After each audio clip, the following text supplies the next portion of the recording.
விஷுவலஜி நேயர்களுக்கு வணக்கம்.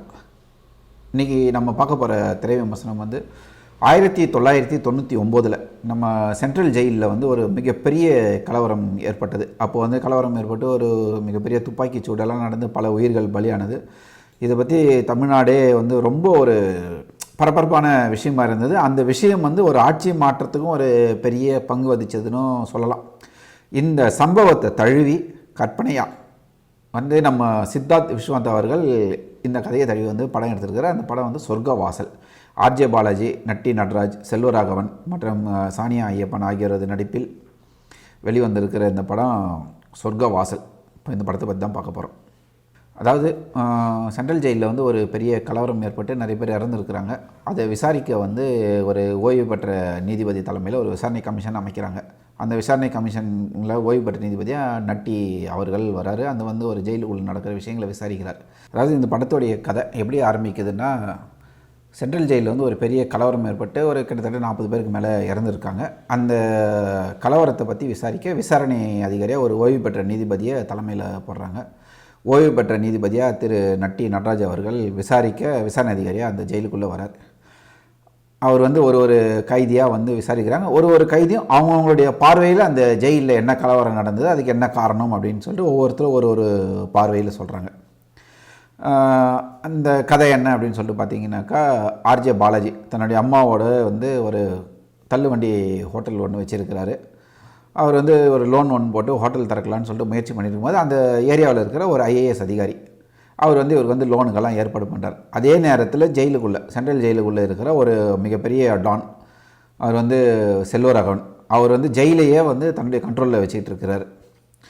அந்த செல்வராகவன்கிட்ட வந்து ஒரு ஐஏஎஸ் அதிகாரியை கொலை பண்ண சொல்லி ஒரு அசைன்மெண்ட் கொடுக்குறாங்க. அவர் வந்து அந்த அசைன்மெண்ட்டில் அந்த ஐஏஎஸ் அதிகாரி கொல்லப்படுறாரு. தவறுதலாக ஹோட்டலில் வச்சுக்கிட்டு தன்னுடைய குடும்பத்தோடு வாழ்ந்துக்கிட்டு இருக்கிற அப்பாவி ஆர்ஜே பாலாஜியை கைது பண்ணி ஜெயிலில் கொண்டு போய் போட்டுறாங்க. அவருக்கு எதிராக ஆதாரங்களும் கரெக்டாக அமைஞ்சது, இவர் தான் கொலை பண்ணாருன்னு சொல்லிட்டு போட்டுறாங்க. இப்போ இந்த ஜெயிலுக்குள்ளே போயிட்டு ஆர்ஜே பாலாஜி வெளியே வரணும்னு சொல்லிட்டு பிளான் பண்ணுறாரு. அவரை சுற்றி நடக்கிற சம்பவங்கள் இந்த மாதிரியான விஷயங்கள் வந்து அப்படியே அந்த ஃப்ளாஷ்பேக்கில் அவருடைய விசாரணை அதிகாரிகிட்ட ஒவ்வொருத்தராக சொல்கிறாங்க. கருணாஸ் வந்து காவல்துறை அதிகாரியாக நடிச்சிருக்கார், ஜெயிலராக நடிச்சிருக்கார். அவருடைய பார்வையில் ஒரு கதை ஓப்பன் ஆகுது. அவருடைய பார்வையில் செல்வராகவன் அவர் தான் வந்து வில்லன் அப்படின்ற மாதிரி காட்டுறாங்க. அதுக்கு பிறகு வந்து ஒருத்தர் வர்றார். அவருடைய பார்வையில் வந்து அந்த ஜெயிலில் இருக்கிற பிரச்சனைகளை அடக்க வர எஸ்பி அவர் மேலே ப்ளே பண்ணுறாங்க, அவரை வில்லனாக காட்டுறாங்க. அதுக்கு அடுத்தது ஒருத்தர் வராரு, அவர் வந்து ஒரு கதை சொல்கிறார். அவருடைய கதையில் ஆர்ஜே பாலாஜியை வில்லனாக காட்டுறாங்க. இப்படி பல பேர் பல கோணத்தில் இந்த கதையை சொல்கிறாங்க. கடைசியாக இந்த கதை வந்து எங்கே முடியுது, இதில் யார் தான் வில்லன், யார் தான் வந்து நல்லவன், கிளைமாக்ஸில் வந்து அந்த கலவரத்துக்கு யார் தான் காரணம், இது வந்து வெளியில் வந்ததா அப்படின்ற மாதிரி ஸ்க்ரீன் ப்ளே பண்ணியிருக்கிற நம்ம அறிமுக இயக்குனர் சித்தார்த் விஸ்வநாத். முதல்ல இந்த படத்துடைய ஸ்பெஷல் என்னென்னு பார்ப்போம். இந்த படத்துடைய ஸ்பெஷல் என்னென்னு சொன்னால் மேக்கிங் வந்து ரொம்ப நல்ல மெனக்கெட்டு பண்ணியிருக்காங்க. அந்த ஜெயிலுக்குள்ளே இருக்கிற வாழ்க்கை அதெல்லாமே வந்து நல்ல மெனக்கெட்டு பண்ணியிருக்காங்க. ஒரு சீனியம் நல்லாவே பண்ணியிருக்கிறாரு, ஸ்க்ரீன் ப்ளே நல்லா பண்ணியிருக்கிறாரு அறிமுக இயக்குனர். ஒரு மிகப்பெரிய ஒரு பலமான விஷயம் என்னென்னா இந்த மேக்கிங்கை சொல்லலாம். அடுத்தது நடிப்பு. இந்த படத்தில் நடிச்சிருக்கிற நடிகர்களை பெருசாக சொல்லலாம். ஆர்ஜே பாலாஜி தன்னுடைய நடிப்பில் இன்னொரு பரிமாணத்தை தான் காட்டியிருக்கிறாருன்னே சொல்லலாம். செல்வராகவன் வந்து அவர் நடிக்க முயற்சி தான் பண்ணியிருக்கிறாரு, நல்லா ஒரு மிகப்பெரிய டானா. ஆனால் ஏனோ நமக்கு தான் அவர் வந்து டானா ஏற்றுக்க மனசு வந்து ரொம்ப சங்கடமாக இருக்குது. அவருக்கு போடுற சண்டை, அந்த பில்டப் சீன் அதெல்லாம் வந்து அவருக்கு வந்து ஓவர் குவாலிஃபை ஸ்டூடெண்ட் மாதிரி தெரிகிறாரு செல்வராகவன். மற்றபடி நம்ம பாலாஜி சக்திவேல் இயக்குனர் அவருடைய பர்சன் அவரும் நல்லா பண்ணியிருக்கிறாரு. கருணாஸோடைய நடிப்பும் நல்லா இருக்குது. அந்த மாதிரி எல்லாரோடைய நடிப்பும். நட்டி நடராஜ் வந்து வயசானவராக காட்டணும், ரிட்டையர் ஆன ஜட்ஜாக காட்டணுன்றதுக்காக அடிக்கடிக்கு இருமிக்கிட்டே இருக்காரு, நெஞ்சு பிடிச்சிக்கிட்டு கேஸ் டபுள் சொல்லிகிட்டே இருக்கிறாரு, வார்த்தைக்கு வார்த்தை. அதை தவிர்த்திருக்கலாம், ஏன் அது காட்டியிருக்கிறாருன்னு தெரியல, என்ன மேனரிசம்காக அதை கொண்டு வந்தாருன்னு தெரியல இயக்குனர். இந்த மாதிரி அதுவும் முக்கியமாக வந்து எஸ்பியாக நடிச்சிருக்கிற அவருடைய நடிப்பு வந்து எஸ்பியோட நடிப்பு ரொம்ப இதுவாக இருக்குது. அவருடைய பார்வையில் அந்த குரூரம், ஒரு போலீஸ்க்கே இருக்கிற ஒரு வன்ம புத்தி, அந்த மாதிரி எல்லாமே நல்லா காட்டியிருக்காங்க. இதெல்லாம் வந்து படத்தோடைய ப்ளஸ்ஸாக இருக்குது. இசை சொல்ல போனால் இசையும் வந்து ஓகே தான் படத்துடைய டைலாக்குகளையோ சீன்களை எங்கேயுமே இசை வந்து ஓவர்லேப் பண்ணல. ஒரு கதையோட்டத்தோடு கொண்டு போயிருக்கிறாரு மியூசிக். ஒளிப்பதிவும் நல்லா தான் இருக்குது படத்தில் வந்து. அதுவும் வந்து எந்த ஒரு குறையும் சொல்லலை. ஒரு ஜெயிலோட காட்சி, அந்த கலவரங்கள் எல்லாமே இடையே அது போகிற ஒரு விஷயங்கள் எல்லாமே நல்லா பண்ணியிருக்கிறாரு ஒளிப்பதிவால். இந்த படத்தில் மிகப்பெரிய மைனஸ் என்னென்னா சீன்ஸு. இந்த படத்தை தனித்தனி சீனாக பார்த்தோம்னா அவ்வளோ நல்லாயிருக்கு. ஆனால் கோர்வையை பார்க்கும்போது விஷயம் வந்து ஒட்ட மாட்டேங்குது.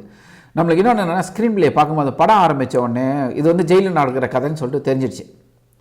அந்த ஜெயிலில் நடக்கிற கதையை வந்து பலரும் பல்வேறு கோணங்களில் சொல்லும்போது நமக்கு ஏனோ விரும்மாண்டி படம் தான் வந்து போகுது. ஏன்னா விரும்மாண்டி படத்தில் ஒரு அழகான ஸ்க்ரீன் பிளே பண்ணியிருப்பார். அந்த சாயல் வந்து அப்படியே நிறைய ஒட்டியிருக்கு இந்த படத்தில். அதை வந்து தவிர்த்திருக்கலாம். ரெண்டாவது, ஜெயிலுக்குள்ளே வந்து இந்த அளவுக்கு ரவுடிகள் இருந்திருப்பாங்களா, அவங்களுடைய மேனரிசம் வந்து இப்படி தான் இருந்திருக்குமா அப்படின்றது வந்து ஒரு மிகப்பெரிய கேள்விக்குறி. இப்படி தான் இருந்தாங்களான்றது ஒருவேளை நம்மளை நம்ப வைக்கிறாங்களான்னு தெரியல. ஏன்னா எந்த கைதிக்கும் யூனிஃபார்ம் கிடையாது, எல்லாம் அவங்களுடைய பேண்ட் ஷர்ட்டில் தான் இருக்கிறாங்க. ஏன்னா ஒரு பர்மனெண்ட் கைதினாக்கா கண்டிப்பாக இருக்கணும் ஒருத்தர். இது வந்து கொஞ்சம் ஒரு முரண்பட்ட விஷயமாகவே இருக்குது. அதே மாதிரி படம் சீனாக பார்க்கும்போது தான் நல்லா இருக்குது. கோரியாக பார்க்கும்போது அந்த அளவுக்கு இல்லை.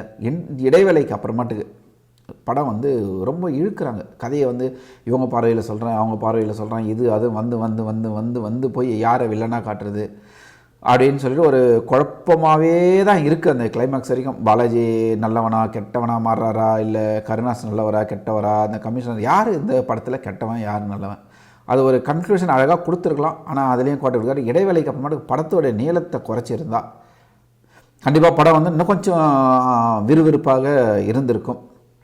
மொத்தத்தில் வந்து சொர்க்க வாசல் சிறை என்னும் நரகத்தோடைய கதவை அழகாக திறந்து காட்டிட்டார் இயக்குனர்.